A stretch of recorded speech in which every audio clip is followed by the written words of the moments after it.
2 বা 3 আগষ্টৰ পৰাই আপোনালোকে অৰুণোদয় আঁচনি আগৰ দৰে লাভ কৰিব। আগষ্ট মাহৰ পৰা অৰুণোদয় আপোনালোকে মাহেকীয়া নিয়মিতভাৱে পাই থাকিব আৰু আপোনালোকে অলপো চিন্তা কৰিব নালাগে।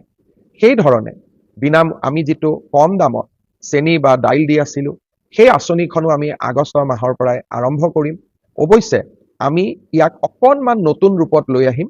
সেই বিষয়ে আমাৰ পূৰ্ণাংগ বাজেটত আপোনালোকে শুনিবলৈ পাব। নিযুত মইনা, নিযুত বাবু, এই প্ৰত্যেকবোৰ আঁচনি, জীৱন প্ৰেৰণা, এই প্ৰত্যেকবোৰ আঁচনি আমি আগষ্ট মাহৰ পৰা আৰম্ভ কৰিম। বহুতে মোৰ ফেচবুকত প্ৰশ্ন সোধে, মামা জীৱন প্ৰেৰণা কেতিয়া পাম, নিযুত মইনা কেতিয়া পাম? আমি গোটেইবোৰ আঁচনি আগষ্ট মাহৰ পৰা আপোনালোকক দিয়া ব্যৱস্থা কৰিম আৰু তাৰ পিছত সমগ্ৰ সময়ছোৱাত আপোনালোকে এই আঁচনি নিৰবিচ্ছিন্নভাৱে পাই থাকিব। আমাৰ ৰাজ্যৰ যুৱক যুৱতীক আমি 2 লাখ চৰকাৰী চাকৰিৰ সুবিধা দিম। যোৱাবাৰ আমি 1 লাখ চাকৰিৰ সুবিধা দিয়াৰ কথা কৈছিলো। 1,60,000 যুৱক যুৱতীক আমি চৰকাৰী চাকৰি দিব পাৰিলো। এইবাৰো আমি 2 লাখ ল'ৰা ছোৱালীক কেনেকে চাকৰি দিব পাৰো, কোন বিভাগত কিমান পদ খালী আছে, পদোন্নতিৰ জৰিয়তে নতুনকৈ কিমান পদ সৃষ্টি কৰিব পাৰি, নতুনকৈ কেনেকে বেটেলিয়ন আদি নিৰ্মাণ কৰিব পাৰি, এই কথাবোৰো ইতিমধ্যে আমি আলোচনা আৰম্ভ কৰি দিছো। অৰ্থাৎ নিৰ্বাচনৰ সময়ত দিয়া প্ৰতিশ্ৰুতিবোৰ কেৱল মাত্ৰ নিৰ্বাচনী প্ৰতিশ্ৰুতি নহয়, ই আমাৰ উন্নয়নৰ মন্ত্ৰ, অসমক বিকাশৰ পথলৈ আগুৱাই লৈ যোৱাৰ এক আমাৰ বাবে পবিত্ৰ দায়িত্ব আৰু কৰ্তব্য। তাক আমি সদায় স্বীকাৰ কৰোঁ আৰু অসমৰ ৰাইজৰ বাবে আমি এনেকৈ নিৰলস আমি কাম কৰি গৈ থাকিম। অসমৰ সংস্কৃতি, অসমৰ পৰিচয়, এই গোটেইবোৰ আমাৰ বাবে ৰাজনৈতিক শ্লোগান নহয়। নোৱাৰা ঘটনা এটা আমাৰ ৰাজ্যত সংঘটিত হ'ল আৰু এই গোটেই ঘটনাৰ সাক্ষী হৈ থকাৰ সুযোগ পালোঁ। আশীৰ্বাদ যাত্ৰাৰে পৰা আৰম্ভ কৰি নিৰ্বাচনৰ ফলাফল ঘোষণা নোহোৱা দিন পৰ্যন্ত আপোনালোকৰ যি মই মৰম আদৰ লাভ কৰিলোঁ, তাক মই জীৱনত কেতিয়াও পাহৰিব নোৱাৰো আৰু জীৱনৰ শেষ দিনটোলৈকে আপোনালোকৰ এই মৰম আৰু আদৰক মই সন্মানেৰে সৈতে মোৰ স্মৃতিকোঠাত মই জীয়াই ৰাখিম আৰু সদায়ে মোৰ কাম কাজ আৰু সেৱাৰ জৰিয়তে আপোনালোকৰ এই সহযোগিতা আশীৰ্বাদক কিঞ্চিত হ'লেও উভতাই দিয়াৰ প্ৰচেষ্টা কৰিম। অসমৰ বিকাশ আৰু চৌফালে অসমৰ বিকাশে হ'ল আমাৰ ৰাজনীতিৰ মূল লক্ষ্য। আজি আমাৰ ৰাজ্যখন যোৱা 2014 চনৰ পিছত বিভিন্ন ধৰণে শক্তিশালী হৈছে আৰু আজি অসমবাসী আৰু অসমীয়া আমি ৰাজনৈতিক, অৰ্থনৈতিক, সাংস্কৃতিক সকলো দিশৰ পৰা চহকী হৈছোঁ। প্ৰধানমন্ত্ৰী নৰেন্দ্ৰ মোদীয়েও আমাৰ ৰাষ্ট্ৰৰ আটাইতকৈ নিৰন্তৰভাৱে কাম কৰি থকা দীৰ্ঘকালীন প্ৰধানমন্ত্ৰী হোৱাৰ অভিলেখো সৃষ্টি কৰিলে। মই এই আপাহতে প্ৰধানমন্ত্ৰী নৰেন্দ্ৰ মোদী ডাঙৰীয়াকো তেওঁৰ অভূতপূৰ্ব ৰাজনৈতিক সফলতাৰ বাবে ধন্যবাদ আৰু কৃতজ্ঞতা জনাইছোঁ।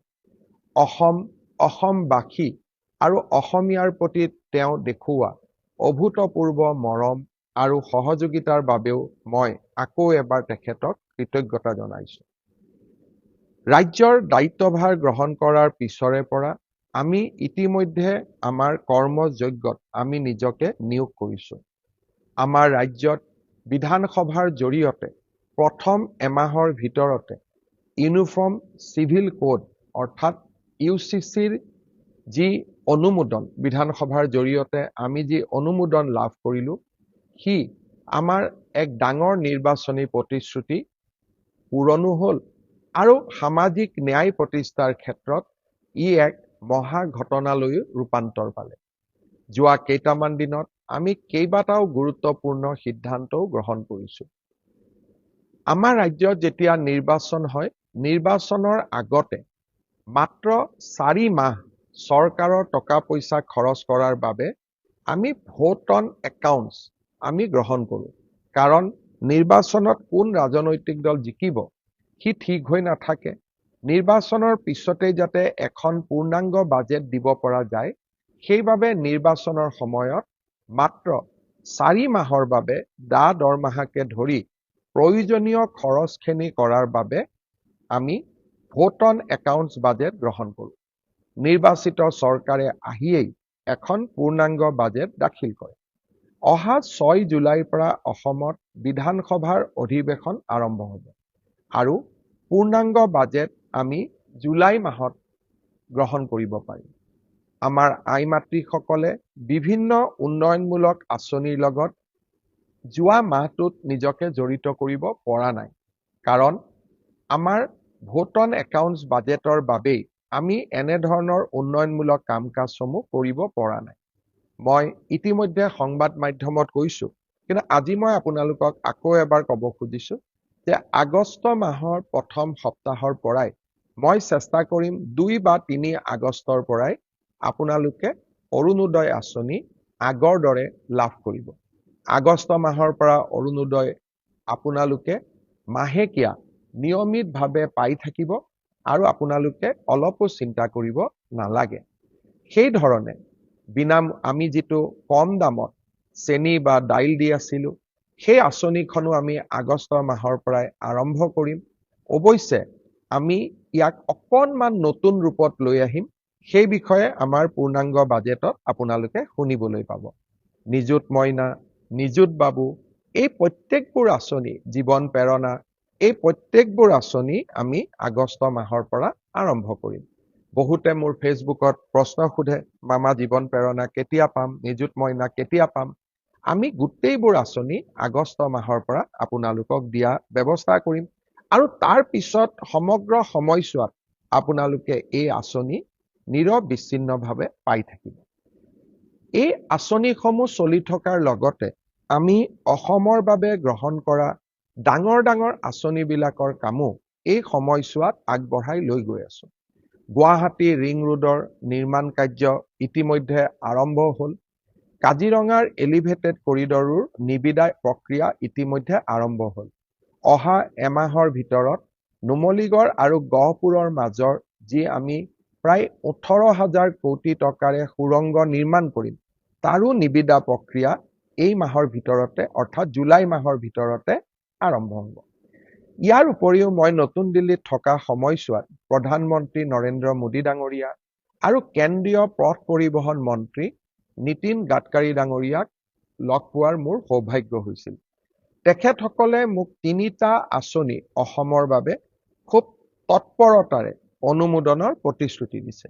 ইয়াৰ প্ৰথম আঁচনিটো হ'ল বাইহাটা চাৰিআলিৰ পৰা তেজপুৰৰ মিছন চাৰিআলিলৈকে এই সমগ্ৰ পথছোৱা 4 লেনযুক্ত হিচাপে নিৰ্মাণ কৰা। ই এটা বহুদিনীয়া দৰং আৰু শোণিতপুৰৰ ৰাইজৰ বহুদিনৰ দাবী আছিল। বাইহাটা চাৰিআলি আৰু মিছন চাৰিআলি ৰাস্তা 4 লেনযুক্ত হোৱাৰ লগে লগে ই পোনে পোনে আহি গুৱাহাটীৰ ৰিং ৰোডত খুন্দা খাব।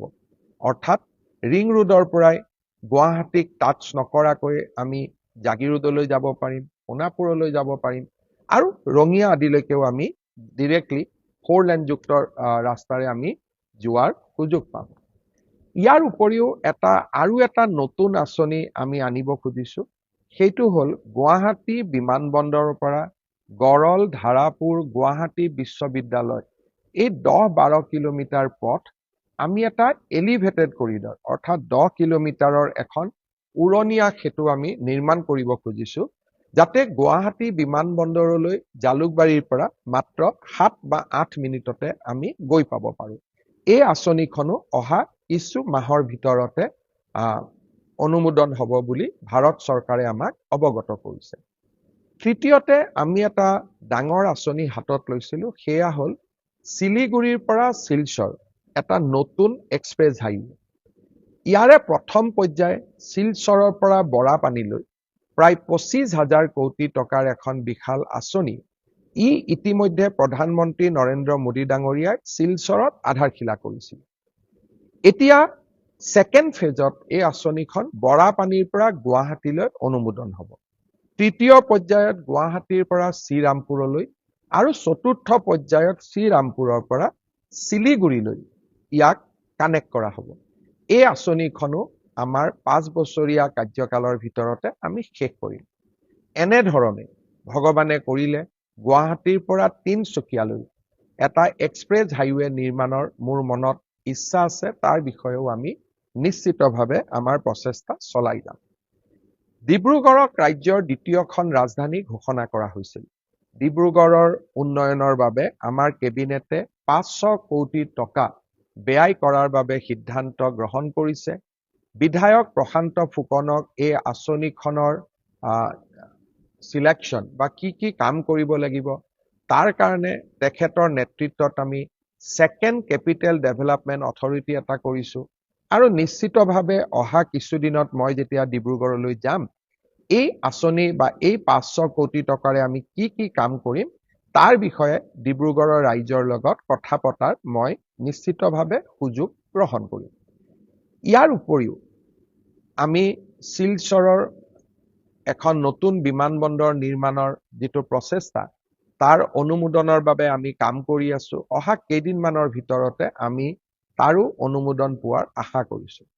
ইয়াৰ পিছত এটা নতুন আঁচনি এইবাৰ দিল্লীত যাওঁতে আমি আলোচনা কৰিছিলো যে ৰূপসী বিমানবন্দৰ, ই এটা ষ্ট্ৰেটেজিক লোকেশ্যনত আছে। ৰূপসীৰ পৰা বাংলাদেশ ওচৰত, ৰূপসীৰ পৰা পশ্চিমবংগ ওচৰত, ৰূপসী আমাৰ BTADৰ কাষতে, আৰু ৰূপসীলৈকে গুৱাহাটীৰ পৰাও যাব পাৰি। শিলচৰ শিলিগুৰি কৰিডৰ হৈ গ'লে ৰূপসীটো আমি 2 ঘণ্টাতে গৈ পাব পাৰিম। ৰূপসী বিমানবন্দৰক আমি এটা ডাঙৰ লজিষ্টিক হাব হিচাপে নিৰ্মাণ কৰিব পাৰো নেকি, বিমানবন্দৰটো ডাঙৰ কৰি নিৰ্মাণ কৰি তাৰো আমি নতুন চিন্তা চৰ্চা আৰম্ভ কৰিছো। ইয়াৰ উপৰিও নিৰ্বাচনৰ সময়ত আমি এটা প্ৰতিশ্ৰুতি দিছিলো যে ৰাজ্যৰ প্ৰতিখন জিলাতে এখন বিশ্ববিদ্যালয় হ'ব, প্ৰতিখন জিলাতে এখন মেডিকেল কলেজ হ'ব, আৰু প্ৰতিখন জিলাতে এখন ইঞ্জিনিয়াৰিং কলেজ হ'ব। এই প্ৰচেষ্টাৰ অংশ হিচাপে হাইলাকান্দি, হোজাই, বজালি আৰু গোৱালপাৰাত নতুনকৈ 4খন মেডিকেল কলেজৰ নিৰ্মাণৰ প্ৰচেষ্টাও ইতিমধ্যে আমি বিভিন্ন পৰ্যায়ত আৰম্ভ কৰিছো। সন্মানীয় ৰাইজ, অনাগত 5টা বছৰত মই মাত্ৰ কেইটামান সৰুকৈ মোৰ মনত পৰা আঁচনিৰ কথা ক'লো। অনাগত 5টা বছৰত অসমখনক সজাই পৰাই এখন সৰ্বাংগ সুন্দৰ ৰাজ্যলৈ ৰূপান্তৰ কৰাৰ প্ৰচেষ্টা মই অব্যাহত ৰাখিম। বহুদিনে বন্ধ হৈ থকা কামাখ্যা কৰিডৰ নিৰ্মাণৰ কামো ইতিমধ্যে আৰম্ভ হ'ল। শ্ৰদ্ধাৰ ৰাইজ, বিগত নিৰ্বাচনত মই প্ৰতিশ্ৰুতি দিছিলো যে আমাৰ ৰাজ্যৰ যুৱক যুৱতীক আমি 2 লাখ চৰকাৰী চাকৰিৰ সুবিধা দিম। যোৱাবাৰ আমি 1 লাখ চাকৰিৰ সুবিধা দিয়াৰ কথা কৈছিলো। 1,60,000 যুৱক যুৱতীক আমি চৰকাৰী চাকৰি দিব পাৰিলো। এইবাৰো আমি 2 লাখ ল'ৰা ছোৱালীক কেনেকে চাকৰি দিব পাৰো, কোন বিভাগত কিমান পদ খালী আছে, পদোন্নতিৰ জৰিয়তে নতুনকৈ কিমান পদ সৃষ্টি কৰিব পাৰি, নতুনকৈ কেনেকে বেটেলিয়ন আদি নিৰ্মাণ কৰিব পাৰি, এই কথাবোৰো ইতিমধ্যে আমি আলোচনা আৰম্ভ কৰি দিছো। অৰ্থাৎ নিৰ্বাচনৰ সময়ত দিয়া প্ৰতিশ্ৰুতিবোৰ কেৱল মাত্ৰ নিৰ্বাচনী প্ৰতিশ্ৰুতি নহয়, ই আমাৰ উন্নয়নৰ মন্ত্ৰ, অসমক বিকাশৰ পথলৈ আগুৱাই লৈ যোৱাৰ এক আমাৰ বাবে পবিত্ৰ দায়িত্ব আৰু কৰ্তব্য। তাক আমি সদায় স্বীকাৰ কৰো আৰু অসমৰ ৰাইজৰ বাবে আমি এনেকৈ নিৰলস আমি কাম কৰি গৈ থাকিম।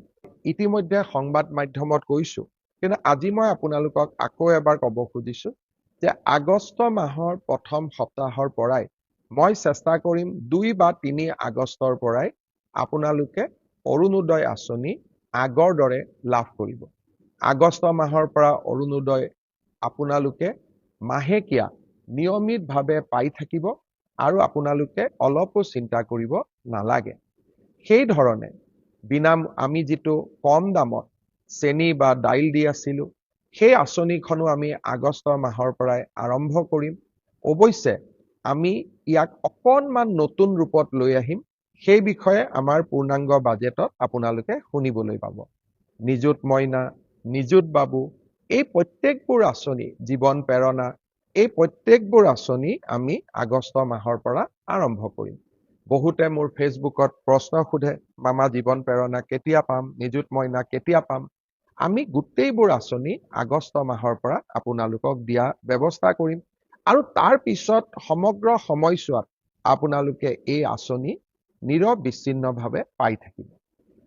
এই আঁচনিসমূহ চলি থকাৰ লগতে আমি অসমৰ বাবে গ্ৰহণ কৰা ডাঙৰ ডাঙৰ আঁচনিবিলাকৰ কামো এই সময়ছোৱাত আগবঢ়াই লৈ গৈ আছো। গুৱাহাটী ৰিং ৰোডৰ নিৰ্মাণ কাৰ্য ইতিমধ্যে আৰম্ভ হ'ল। কাজিৰঙাৰ এলিভেটেড কৰিডৰৰ নিবিদায় প্ৰক্ৰিয়া ইতিমধ্যে আৰম্ভ হ'ল। অহা এমাহৰ ভিতৰত নুমলীগড় আৰু গহপুৰৰ মাজৰ যি আমি প্ৰায় 18,000 কোটি টকাৰে সুৰংগ নিৰ্মাণ কৰিম, তাৰো নিবিদা প্ৰক্ৰিয়া এই মাহৰ ভিতৰতে অৰ্থাৎ জুলাই মাহৰ ভিতৰতে আৰম্ভ হ'ব। মই প্ৰতিশ্ৰুতি দিছিলোঁ যে আমাৰ ৰাজ্যৰ যুৱক যুৱতীক আমি 2 লাখ চৰকাৰী চাকৰিৰ সুবিধা দিম। যোৱাবাৰ আমি 1 লাখ চাকৰিৰ সুবিধা দিয়াৰ কথা কৈছিলোঁ। 1,60,000 যুৱক যুৱতীক আমি চৰকাৰী চাকৰি দিব পাৰিলোঁ। এইবাৰো আমি 2 লাখ ল'ৰা ছোৱালীক কেনেকৈ চাকৰি দিব পাৰোঁ, কোন বিভাগত কিমান পদ খালী আছে, পদোন্নতিৰ জৰিয়তে নতুনকৈ কিমান পদ সৃষ্টি কৰিব পাৰি, নতুনকৈ কেনেকৈ বেটেলিয়ন আদি নিৰ্মাণ কৰিব পাৰি, এই কথাবোৰো ইতিমধ্যে আমি আলোচনা আৰম্ভ কৰি দিছোঁ। অৰ্থাৎ নিৰ্বাচনৰ সময়ত দিয়া প্ৰতিশ্ৰুতিবোৰ কেৱল মাত্ৰ নিৰ্বাচনী প্ৰতিশ্ৰুতি নহয়, ই আমাৰ উন্নয়নৰ মন্ত্ৰ, অসমক বিকাশৰ পথলৈ আগুৱাই লৈ যোৱাৰ এক আমাৰ বাবে পবিত্ৰ দায়িত্ব আৰু কৰ্তব্য। তাক আমি সদায়ে স্বীকাৰ কৰোঁ আৰু অসমৰ ৰাইজৰ বাবে আমি এনেকৈ নিৰলস আমি কাম কৰি গৈ থাকিম। অসমৰ সংস্কৃতি প্ৰথম আঁচনিটো হ'ল বাইহাটা চাৰিআলিৰ পৰা তেজপুৰৰ মিছন চাৰিআলিলৈকে এই সমগ্ৰ পথছোৱা 4 লেনযুক্ত হিচাপে নিৰ্মাণ কৰা। ই এটা বহুদিনীয়া দৰং আৰু শোণিতপুৰৰ ৰাইজৰ বহুদিনৰ দাবী আছিল। বাইহাটা চাৰিআলি আৰু মিছন চাৰিআলি ৰাস্তা 4 লেনযুক্ত হোৱাৰ লগে লগে ই পোনে পোনে আহি গুৱাহাটীৰ ৰিং ৰোডত খুন্দা খাব। অৰ্থাৎ ৰিং ৰোডৰ পৰাই গুৱাহাটীক টাচ নকৰাকৈ আমি জাগিৰোডলৈ যাব পাৰিম, সোণাপুৰলৈ যাব পাৰিম আৰু ৰঙিয়া আদিলৈকেও আমি ডিৰেক্টলি 4 লেনযুক্ত ৰাস্তাৰে আমি যোৱাৰ সুযোগ পাম। ইয়াৰ উপৰিও আৰু এটা নতুন আঁচনি আমি আনিব খুজিছোঁ। সেইটো হ'ল গুৱাহাটী বিমানবন্দৰৰ পৰা গড়ল, ধাৰাপুৰ, গুৱাহাটী বিশ্ববিদ্যালয় এই 10-12 কিলোমিটাৰ পথ আমি এটা এলিভেটেড কৰিডৰ অৰ্থাৎ 10 কিলোমিটাৰৰ এখন উৰণীয়া সেতু আমি নিৰ্মাণ কৰিব খুজিছোঁ, যাতে গুৱাহাটী বিমানবন্দৰলৈ জালুকবাৰীৰ পৰা মাত্ৰ 7 বা 8 মিনিটতে আমি গৈ পাব পাৰোঁ। এই আঁচনিখনো অহা কিছু মাহৰ ভিতৰতে অনুমোদন হ'ব বুলি ভাৰত চৰকাৰে আমাক অৱগত কৰিছে। তৃতীয়তে আমি এটা ডাঙৰ আঁচনি হাতত লৈছিলোঁ, সেয়া হ'ল শিলিগুৰিৰ পৰা শিলচৰ এটা নতুন এক্সপ্ৰেছ হাইৱে। ইয়াৰে প্ৰথম পৰ্যায় শিলচৰৰ পৰা বৰাপানীলৈ প্ৰায় 25,000 কোটি টকাৰ এখন বিশাল আঁচনি। ই ইতিমধ্যে প্ৰধানমন্ত্ৰী নৰেন্দ্ৰ মোদী ডাঙৰীয়াই শিলচৰত আধাৰশিলা কৰিছিল। এতিয়া ছেকেণ্ড ফেজত এই আঁচনিখন বৰাপানীৰ পৰা গুৱাহাটীলৈ অনুমোদন হ'ব। তৃতীয় পৰ্যায়ত গুৱাহাটীৰ পৰা শ্ৰীৰামপুৰলৈ আৰু চতুৰ্থ পৰ্যায়ত শ্ৰীৰামপুৰৰ পৰা শিলিগুৰিলৈ ইয়াক কানেক্ট কৰা হ'ব। এই আঁচনিখনো আমাৰ 5 বছৰীয়া কাৰ্যকালৰ ভিতৰতে আমি শেষ কৰিম। এনেধৰণে ভগৱানে কৰিলে গুৱাহাটীৰ পৰা তিনচুকীয়ালৈ এটা এক্সপ্ৰেছ হাইৱে নিৰ্মাণৰ মোৰ মনত ইচ্ছা আছে, তাৰ বিষয়েও আমি নিশ্চিতভাৱে আমাৰ প্ৰচেষ্টা চলাই যাম। ডিব্ৰুগড়ক ৰাজ্যৰ দ্বিতীয়খন ৰাজধানী ঘোষণা কৰা হৈছিল। ডিব্ৰুগড়ৰ উন্নয়নৰ বাবে আমাৰ কেবিনেটে 500 কোটি টকা ব্যয় কৰাৰ বাবে সিদ্ধান্ত গ্ৰহণ কৰিছে।